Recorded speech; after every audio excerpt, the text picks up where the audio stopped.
Hi there, welcome to Artful Loving. In this episode, I want to talk about getting relationship ready. How do you know when you're ready for the next relationship? And what can you do to help yourself get ready?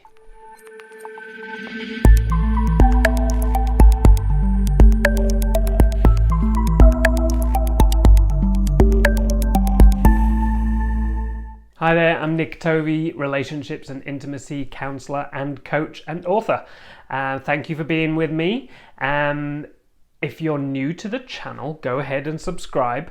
And if you'd like to engage a little deeper in this conversation, head over to Patreon and become a community member there. So in my work, something I hear a lot from individuals that I work with is, how do I know when I'm ready for the next relationship? Or they come to me with something like, I'm just doing some work on myself before I go into the next relationship. And sometimes that's really necessary. Sometimes we absolutely need to have time to ourselves, and that's a really important thing to do, and I'll go into that a little more soon. But the only way to learn how to do relationship is by doing relationship. It's not something that we can necessarily, go and learn in a book and then go and practice the practice. Yeah, to learn about riding a bike, you can't just learn from a book. You have to get on the bike and start pedaling. And of course, in the process, you're going to fall over. You're going to graze your few knees here and there. And that's okay. That's part of the experience of relationship. We need to learn as we're doing it. And what's also important is to recognize that we've got this idea that relationship has to be a certain way. So when it doesn't work out, we can look at it as being a failure. Yeah, we failed this relationship. It broke down. It didn't work out. Blah, blah, blah, blah, blah. All the different stories we can tell ourselves about why we fucked up, why we did it wrong, or of course why they did it wrong and they fucked it up. Yeah, but every relationship is an opportunity to learn. It's an opportunity to learn about ourselves, about some of the things that we've got going on, about the patterns that we bring to relationship, and of course to learn about relationship itself.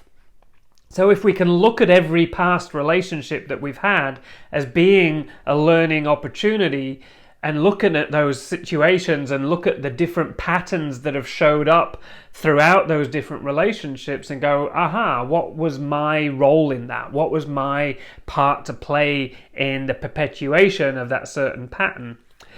These are important questions to be asking ourselves. So I guess the point is that there's no right or wrong time to be doing relationship. And again, like I said before, sometimes there's absolutely times where we need to be on our own. If we've had a relationship that's been quite difficult, that's ended badly, it's sometimes necessary, very necessary for us to have some time to regroup, to come back to ourselves, to go and do some adventures and find who we are without that other person in our life. It's a really important exploration to get to some level of clarity around who we are as an individual, free from a partner. It's very, very important at times. And another thing to bring to that is to look at, okay, what is leading me towards wanting a relationship? A really important question to ask ourselves. Why am I wanting to go towards being in a relationship?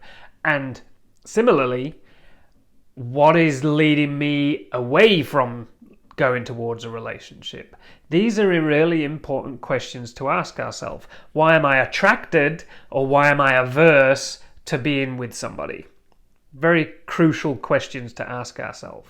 As I was saying before, sometimes we need that period of time to regroup, to come back to self, to do our own personal journey for a little while, free from another person. And there comes a time in that where it's like, okay, I'm ready. Or maybe I'm actually just really desiring another person to be in my life. And let's face it, there can be many reasons why we desire somebody in partnership. And that could be just because we generally enjoy the experience of being in a relationship.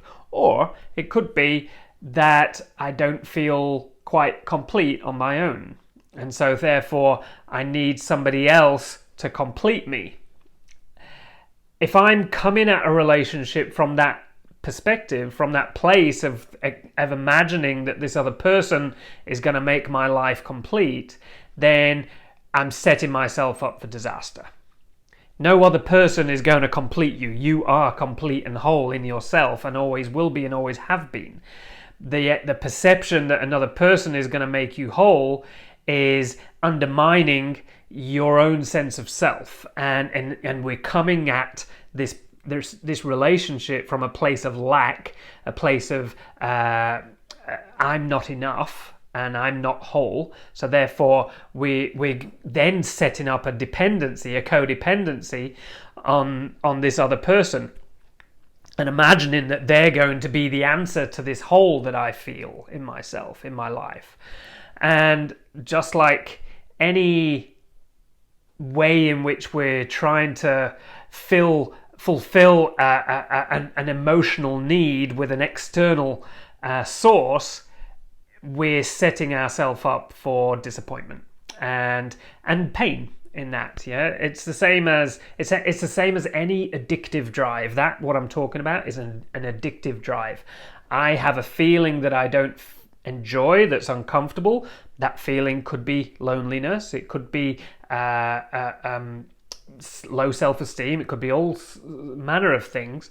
And by reaching for the chocolate, the heroin, the cigarettes, the alcohol, the pornography, or the other person, the person that I want to be in relationship with, is just trying to fill an emotional need with something that isn't going to fulfill that emotional need. It's going to set ourselves up for pain and suffering in the long run. So that's just something to address, to look at, to question. What is my underlying motivation for seeking a relationship? If it's coming from this place of lack, like I've just described, this place of need, then there's some work we need to do. There's some stuff that we need to do to go and address the inner need, the emotional need, and not put that responsibility onto somebody else's hands. That is your responsibility to take care of, and it's not somebody else's responsibility to fill your hole, so to speak. But you know what I mean. It's like that other person isn't there to take care of you. That's your job. That's your role to take care of you. And of course, being in relationship is a beautiful experience of having somebody who does care for you and can be there as a support when we need them. And of course, to enjoy the experiences of being in relationship. But they're not your caretaker. They're not your parent. If we're coming at it from that place, we are setting ourselves up and the other person for pain and suffering. So it's really important that we check that. Similarly, we need to look at what's my underlying motivation for running away from relationship, for avoiding relationship, for being averse to connection. Of course, similarly, if we've had unpleasant experiences, if we've been hurt, if we've been abandoned, if we've been wrongfully treated in some way, they're all very, worthwhile experiences to avoid that pain again. Yeah, to try and avoid putting ourselves in those vulnerable situations.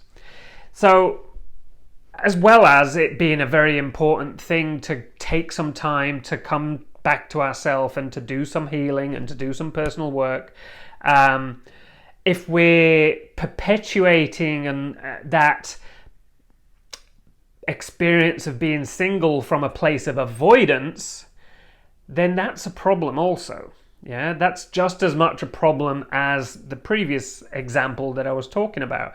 If I'm avoiding connection, if I'm avoiding intimacy, if I'm avoiding being in relationship with someone, then I'm doing myself out of the experience of pleasure, the experience of connection. Connection is crucial in life. It is such an important thing, and therefore we all want it. And if we don't want it, then there's probably a reason why we're saying that to ourselves and trying to avoid an experience of vulnerability. Let's face it, being in relationship, being vulnerable with another human being is scary. It's really scary. And of course, there's a lot at stake. We can get hurt. We can be abandoned. We can be wrongfully treated. And yet, if we don't give ourselves the opportunity to risk those unpleasant experiences, we also rob ourselves of the opportunity to experience love and connection and a really beautiful experience of relationship with another human being. We need that just as much as we need water and food. Connection, relationship, love, intimacy are basic fundamental human needs. So we don't want to be depriving ourselves of these things. So to recap, we want to examine what are our underlying motivations to either go towards relationship or away from it. What are the patterns, the emotional experiences, the unspoken motivations that are operating underneath the surface? Also, what can we do to help us navigate relationship and get ourselves to the point where it's like, okay, yeah, I'm ready, let's do this? We want to look back at the patterns and the experiences that we've had in the past and then look at, okay, there's a deficiency. If we can look at a past relationship and go, what I did in that relationship was not speak up for myself when things were happening in a way which I didn't like or I didn't enjoy or didn't feel good to me. I allowed things to slip. I wasn't good at upholding my boundaries and speaking up and being honest about the way things were impacting me.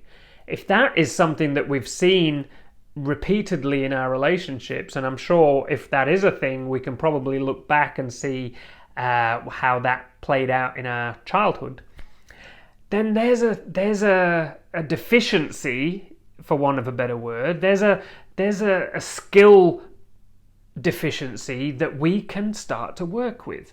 We want to look at, why do I do that? What is the reason, the underlying purpose for that behavior? Ultimately, any behavior like that is designed to protect ourselves. We've probably learned at some point in our life that in order to keep ourselves safe, we need not to speak up and uphold our boundaries, because maybe that's been an unsafe experience for us in the past. But it may not be today. It may not be in our relationships today. In fact, if it is in these relationships that you have, then that needs to be looked at. Why are you in relationships where your boundaries and your needs aren't being respected? That needs to be something that you really need to look at. And of course, sometimes we need an extra help in that. We can't always do the work on our own. We need to engage a coach or a counselor, a therapist. At the very least, read some books, and I mean, you're here watching this, so at least you're wanting to learn a little bit about this. But sometimes that's not enough. Sometimes we need to actually go and work with another human being so they can highlight to us the stuff that we can't see ourselves. It's so necessary. I, as a therapist, need a therapist to help me see the stuff that I can't see myself. It's very necessary.